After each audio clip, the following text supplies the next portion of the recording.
welcome to another episode of VVB co-production with wineloverscroatia.com. We have Bozidar here, my good friend, who is, well, how would you describe yourself? Oh God, how much time you have? No, the thing is, I'm a local guy from Dubrovnik, Croatia, so all the way down south of the country. But basically, I do wine travel and I do wine writing. So we have a bustling travel industry in Croatia. We are a very popular travel destination. And I'm from Dubrovnik, which is the city that's, you know, the biggest travel brand, if you will, in Croatia, has been for decades. So I have a little boutique tour company, and I do predominantly wine and food tours, because I'm all about local culture, basically. And wine and food is the extension of local culture when you come to certain countries. And that's definitely the case in Croatia. So I do wine tours around the Dubrovnik area, the south of Croatia. But this year, 2021, I'm actually starting, and I'm very happy about this, 7-day wine tours through the country. Is going to be very interesting, very fun. I'm also going to do 7-day culinary tours. Wow. It's a big project. I would love to join the culinary tour. Yeah, we have a lot of wine producers, but we also have a lot of food producers all around the country. It's a very diverse country, even though very small, right? Region to region, very diverse when it comes to climate, soil, historical influences, and so on and so forth. So we produce all manner of food and very different wines. And about wine from Dubrovnik area, we have an example here. Yeah. Which is a wine from Dubrovnik area. It's just about less than an hour away from... from half an hour down south, from Dubrovnik. It's close to the border with Montenegro. And we've actually recorded an episode over there at the winery. The winery is called Crvik. Did I pronounce it correctly? Almost, yeah, Crvik. Crvik is the last name of the winemakers. Andro Crvik is the founder, I think, of the winery, but his son Petar Crvik is now in charge, and he's the brain behind their very creative lineup that they have in the last decade, let's say. But then we did not try this particular wine. Yeah. This is an orange wine, an amber wine, which is a new thing in Croatia. People are still getting used to it. You can't really say that in Croatia orange wine has a mass appeal among the wine consuming public, and everybody's wine consuming in Croatia. But among those that are wine enthusiasts, and definitely among certain winemakers, orange wines are making a big boom in Croatia because, basically we have very good climate and very good varieties for orange wines. So the wine we have here is called the Blasius. Blasius is just a winery name. Blasius, basically Blaž, which is a local name, but also the name of our patron saint in Dubrovnik, Saint Blaise or Saint Blasius in Latin. Okay, and then the grape variety is Malvasia Dubravčka. Not bad. Right? Malvasia Dubrovačka, which in Croatian means Malvasia from Dubrovnik. Malvasia variety, we already talked about it. Well, there's not one variety of Malvasia. There's like 17 of them or something, all around the Mediterranean mainly.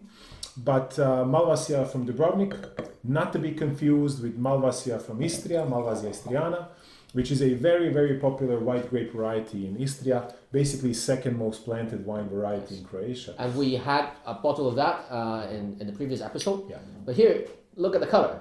So it's very orange. It's a proper this orange. Is proper amber, Amber. color. Very, very interesting, beautiful color. Orange wines have amazing color usually. And the vintage here is 2017. Yeah. Okay. Yeah. Blasius, one of my favorite Dubrovnik area orange wines. I used to run a restaurant. We used to have it in the restaurant. It's something that you need to sort of introduce to casual drinker, right? Because they just see it as, oh, this is like a white wine. So it has to be hand sold. You do have to have a bit of a disclaimer. You do have to have a bit of, because this is not light white to have on a hot summer's day. You know, this is something a bit more substantial. So you will have to pair it with something. Yeah, food. yeah. Well, orange wines are food wines. I Yeah. mean, generally speaking, and this one can be paired with a lot of things. I mean, already on the nose, it's so rich. It's right? very rich on the nose. You have wood influences there. You have these florals. You have this like sweet apple compote. You have some honey aromas, orange zest. Some spices as well. Spices, yeah, definitely. Definitely, maybe a bit of nutmeg. That's the interesting thing about orange wine in Croatia. Everywhere else in the world, Georgia or Slovenia, you seldom oak orange wine. Yeah. But here in Croatia, people oak it. Put in oak. Now, Here's an example. oak, in my book, and you correct me if I'm wrong, but oak is, it doesn't mean one thing. You know, when somebody says, oh, this, especially with white wine, when somebody, this was oaked, that can mean a lot of things. Like it can New be, oak or old oak, yeah, used it oak can- or... It can mean it's just as if you're chewing through wood, right? Yeah. Or it's just an added hint of sweet spices or something like that. Or This it's is just for micro-oxygenation. yes. Neutral oak. Yeah, neutral oak that's only there to let the wine breathe, Yeah. as they say in the industry. But this is nothing. This is not over oaky, but it's definitely not just a hint. Exactly. This is substantially oaked, Yeah. but I don't find it offensive. I don't find it overpowering. I find it to be well balanced. It's a totally different style of orange wine. I think it's really worth trying. It would go well with some chicken dishes or grilled chicken or something like that. Chicken dishes, I like pork with Yeah, these as well. types of, because pork in Croatia usually you do it with a bit of orange. You squeeze a bit of orange, especially wild orange. We had earlier we had some Bitter orange. Bitter orange, yeah. So a bit of bitter orange on your pork cutlet, match made in heaven. All right.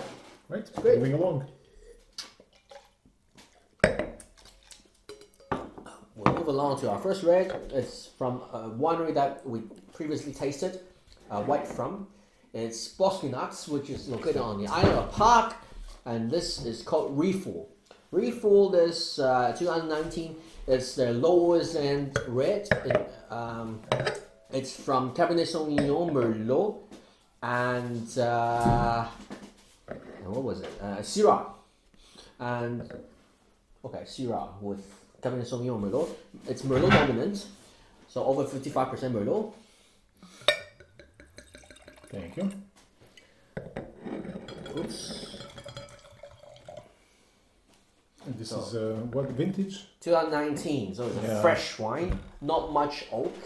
It Just definitely some- looks fresh, right? Yes. The color, you have a lot of these purple notes. And on the nose, it's very fresh. Oh, yeah. Not Oh, much oak. It's probably fresh from the tank. Yeah. Inox tank. Stainless steel. There's a little bit of that peppery notes from Syrah that you could tell. Color is quite light and fruity. It's got a lot of fresh primary fruits. Yeah, it looks, and even on the nose is a bit like, I don't know if you had this when you were a kid, but here we had this hard candy that was usually like a mixed berry fruit candy, right? And it was Exactly like that. exactly this Yeah. color, and even a bit of this on the nose, yeah.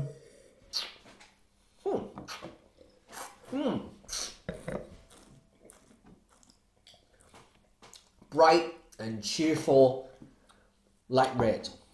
Easy to drink.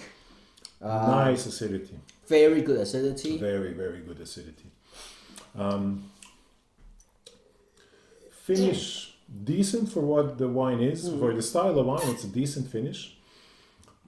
It's not very long finish, but it doesn't dissipate, piece by piece. It holds. But I love it. It's so cheerful. The wine's happy. Yeah. It's a happy wine. I think this is the style, right? I think they were going for exactly this. Yeah. not very pretentious red. You know, it doesn't. It's not going to hold your attention for you know. We can't just talk about it for an hour. I mean, we could, but it would be forcing it. But it's actually a nice food wine as well. Yeah. And it's a nice red for the summer. For the summer's day, exactly what I was going to say. It's a nice red for a bit more of a hot climate, which is where we are at the moment. I love this wine. You know, sometimes you don't have to have the most complex wine to be a good wine. It depends on when you serve it. What's the purpose of this wine? Yeah. This is not the wine to be aged for a long time. No. I would still like to keep it for another year before opening. Right. What do you think? I think it's good now. Yeah. One more year, yes, you can keep it, but then if you lose some of that primary fruit, what's the point? Yeah. I like it. I don't love it as much as you, but I definitely know what I would pair it with. Yeah. Right here, which is the region known as Dalmatia, I would pair it with Dalmatian flat steak, known as Dalmatian pržolica, usually served with boiled Swiss chard and potatoes, much like what we do with fish here. Perfect combination. Perfect combination. Okay, so we'll try the other wine that from the winery that we tried previously, Fakin. Fakin, I think would be the exact pronunciation. Yes. But and people would actually easily register this name. Yeah, it's a name that rings a bell. Yeah. But Fakin is actually the last name of the winemaker. And it's got the Decanter Gold, 95 points, 2018 Decanter World Wine Awards. Yeah, Croatian wines on Decanter especially have been going up, and I think local winemakers are starting to see the benefit of entering their wines in these various international competitions, fairs, courses, whatever.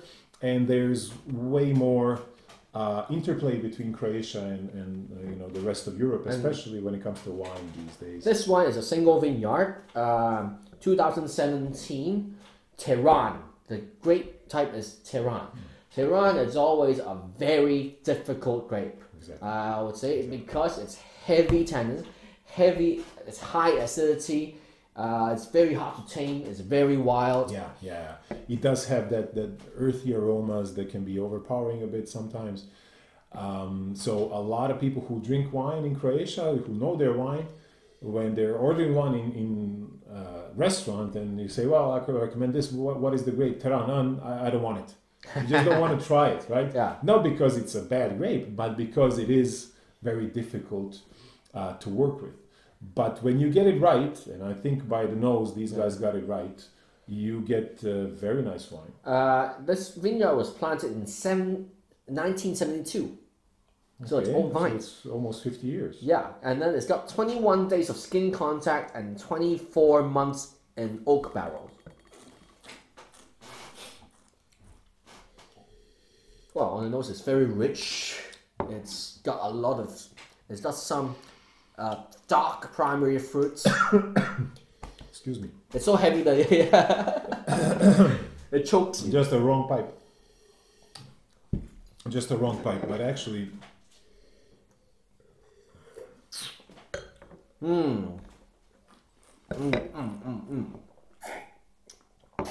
don't want to spit it out. It's very intense, very concentrated. It's rich. Very rich. It's kind of velvety. I like it. I like it very much, I have to say. Tannins are there. This is substantial tannins, right? And this is coming from somebody from Croatian South, where our main red variety is one of the highest tannic varieties in the world. But this baby is high in tannins. Decent acidity, but very good mix of primary and secondary aromas. Rich, full-bodied, just nice duration, nice finish. I'm still feeling this wine, you know. So for me, the only downside, it's a bit rough on the tannin side. there's a bit of bitterness towards the end. I think with the tannins. With this wine, You have to age it. yeah, I would leave it for a few more years. Yeah. But I would be very cautious about the acidity. After 5 years, I would be very cautious where the acidity goes. Haha. But I would give it 2 more years before getting into it. But again, this is culturally biased in a way. I'm used to high tannins. I'm a Plavac Mali drinker, which is a local variety. So I like tannins. This would be wonderful with steak, right? This is Istria. Steak with cream of truffle sauce. Man, this would be amazing. Talk about local pairing, right? Yeah, right. So we'll talk about other wines a bit later on, and we'll take a break and come back for more. And finish these bottles. Yes. See you later. See you later.